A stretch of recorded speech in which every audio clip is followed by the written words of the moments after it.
Aí ela abre e vai jogando o pedaço do corpo pela estrada, pega a mala, leva de volta, joga no lixo.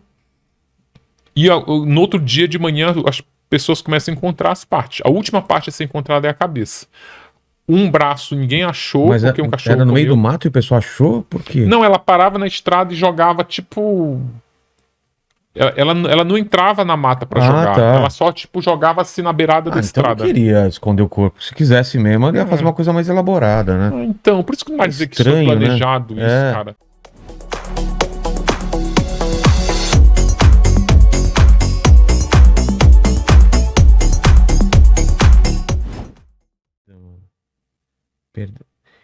Meu Deus. Mas antes a gente tá falando da prostituição, né? E a Elise, ela não. Em nenhum momento ela tem consciência do que ela fez, porque ela fez. Ela justifica, ou ela simplesmente fala, ele fez isso, fez. Ela justifica o esquartejamento? Não, claro, Ela não tem tira. uma justificativa muito simplista que, inclusive, eu não engulo. Ela diz: olha, eu esquartejei para me livrar do corpo. Os advogados dela dizem que ela estava desesperada, mas isso é tese para levar para tribunal. É. A gente tem que. Tem uma coisa que eu aprendi nos 2 livros, que é o seguinte: existe um crime, existe uma investigação policial onde elas confessam. Todos os criminosos dos meus livros são réus confessos. Suzane, irmãos Cravinhos e Elise. Tá. Então, se eles são réus confessos, quando eles confessam no calor da investigação, eles contam uma história com começo, meio e fim, uma história mais cristalina, assim, um enredo mais crível. É. Quando eles vão para o tribunal do júri, aí ele já tem que convencer pessoas leigas, pessoas comuns. Eles já entram com uma história que é contada pelos advogados. Olha, Floreada. é floreada, é romanceada, vamos... Porque o que é um réu confesso no tribunal do júri? A Suzane e a Elise, elas já entram de cara com 20 anos de cadeia. Porque elas confessaram condenadas. Elas já entram com essa... Então os advogados dizem, olha, o que a gente tem agora é que tentar reduzir essa pena ou impedir... Quer dizer, reduzir não. A gente tem que tentar impedir que essa pena aumente pelas agravantes. As qualificadoras, que é motivo torpe, sem chance de defesa para a vítima, meio cruel. Elas vão... Tanto que a Suzane saiu de 20 e pulou para 40, né? 39 e alguns meses.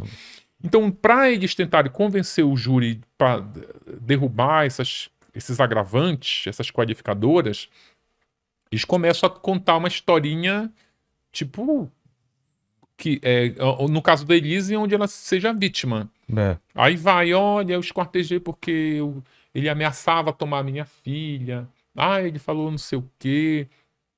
A Suzane, no caso, a gente comia a jujuba, ela fica no dente, né? Ele corta pra mim, aí você pode meter o dedão no dente. Vai, corta pra mim, pode.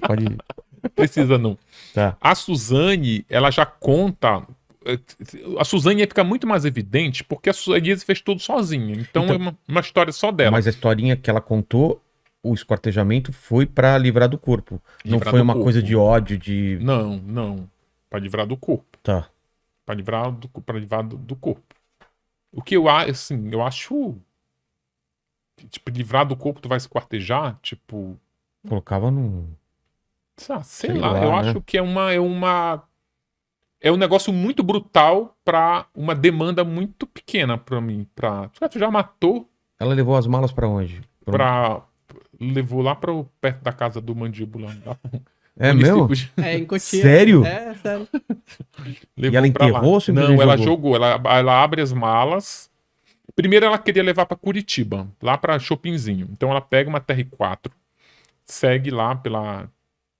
É Bandeirante que vai pra... Não. Vixe, agora me pegou. Acho que é Raposo pra Curitiba? Não vou lembrar. Regis, não lembro. Eu esqueci. Você pegou essa estrada. Tá. Só que aí é muito longe, gente. 5 horas. Domingo de manhã. Então, na metade do caminho, ela volta. Nisso que ela volta... Não sei se você lembra, tinha uma época aqui em São Paulo que ele estava exigindo uma inspeção... Veicular, que ela era condicionada ao licenciamento do carro. Então, se você não fizesse, você não licenciava. E ela não foi levar, então o carro dela estava com licenciamento vencido. Aí ela passou com o corpo do Marcos no carro por um radar inteligente, aí ele captou que o carro dela estava irregular. Aí já levou a informação para o próximo posto da policial. Rodoviária. Quando ela passou lá, já estavam os policiais, encosta. Ih, Aí documento do carro, olha, seu documento tá irregular, a gente vai ter que ficar com o carro. Ela chora, faz um drama Caramba. e liberam ela. Com o e corpo, consegue liberar, consegue a polícia até me mandou uma nota dizendo por que liberou. Por quê? Porque apesar do Código Brasileiro de Trânsito dizer que o carro tem que ser apreendido quando ele está irregular, tem uma resolução aqui no trânsito de São Paulo que pode dar uma tolerância de 15 dias. E ela tava dentro desse prazo. Entendi. Aí liberou. Aí ela resolveu ir, ela passava muitos finais de semana em Cotia, num aras de um amigo do Marcos, e ela lembrou que tinha uma mata, que é um... Ao redor ali tinha uma estrada de matas fechada. Então ela leva pra lá. De madrugada ainda. Aí ela abre e vai jogando o pedaço do corpo pela estrada, pega a mala, leva de volta, joga no lixo. E no outro dia de manhã as pessoas começam a encontrar as partes. A última parte a ser encontrada é a cabeça. Um braço ninguém achou, Mas porque um cachorro era no meio do comeu. mato e o pessoal achou? Por quê? Não, ela parava na estrada e jogava tipo... Ela não entrava na mata pra jogar. Tá. Ela só, tipo, jogava assim na beirada da Então estrada. não queria esconder o corpo. Se quisesse mesmo, ele ia fazer uma coisa mais elaborada, né? Então, por isso que não vai dizer que isso Estranho, foi né? planejado, isso, cara. A pessoa que planeja, vê aí, ninguém nunca acharam o corpo da mulher do Bruno, do goleiro Bruno, exatamente. né? Nunca. Coisa que não é planejada. Ainda mais a Elisa sendo inteligente. Ela mesma diz no documentário, ela diz, olha, gente, se eu tivesse planejado, eu acredito inclusive nisso. Ela diz, olha, se eu tivesse planejado a morte do Marcos, eu não seria pega nunca. A gente fazia muitas viagens De caça, né? de caça, a gente se metia na floresta do Alto do Xingu. Eu já fui no Alto do Xingu.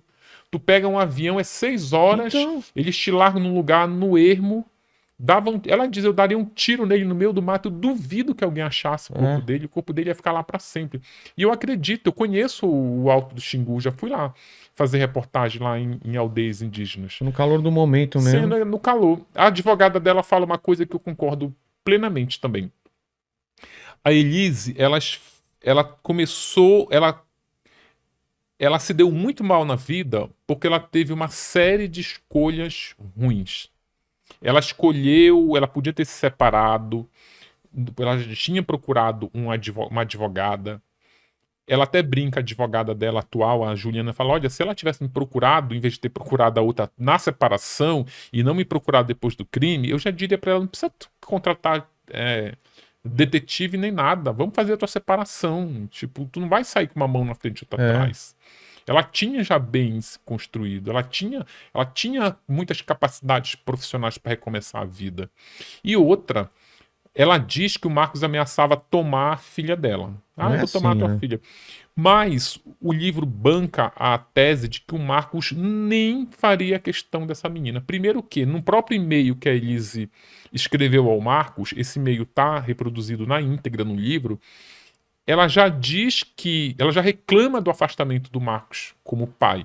Diz assim, nossa, eles moravam numa casa tão grande, tinha uma brinquedoteca dentro da casa, tinha uma cozinha só pra criança, a criança tinha uma estrutura só dela. Caramba. E a casa era tão grande que o Marcos acordava, tomava café, ia trabalhar, voltava, almoçava em casa, ia trabalhar, voltava, dormia e não via criança. Caramba. E ela diz isso, você nem olha mais a criança. Provavelmente ele nem ia querer ver a criança. Nem ele já tinha uma outra. Ainda tem um outro detalhe, Vilela. Ele outra mulher já tinha uma outra mulher, uma ex-mulher, que estava com uma criança de 10 anos e ele não via. A mulher, na hora da separação, a primeira mulher, estava consultando uma advogada para acertar essa coisa de guarda. Ele falou: não, nem precisa, eu abro mão da criança. Caramba. Nunca visitou a criança. Dava de pensão para a criança R$8.000 por mês para filha, para a primeira filha, e gastava com uma única prostituta numa única noite R$30.000. Caramba! Então, tipo, por aí tu já vê o desprezo que ele tem com criança. Só que ela fala, eu acho isso inclusive cruel, ela usar a criança como um motivo para ter feito o que fez, porque é como se tu tivesse dividindo um pouco a responsabilidade com uma criança, coitada, que não tem nada a ver daqui um tempo vai ler isso e vai falar, Sim, meu... já sabe. Ah, já sabe. Já sabe, quando ela tinha 8 anos, ela foi criada pelos filhos dos pais do Marcos, né? Criada pelos avós, que tem a guarda provisória. Quando a criança tinha 8 anos, ela foi na escola e um coleguinha perguntou: quem é teu pai? Aí ela falou: meu pai é o seu Mitsu e a dona Misako, que ela chama eles de pais, né? Os Sei. avós. Ele falou: não, você tá enganada. A sua mãe, ela matou o seu pai e esquartejou. Nossa. Aí a criança chegou em casa toda cheia de perguntas e os avós, colocaram ela para fazer tratamento com psicólogos. Meu Deus. Gostou desse corte? Se gostou, dê o seu like. Se você ainda não é inscrito no canal, inscreva-se.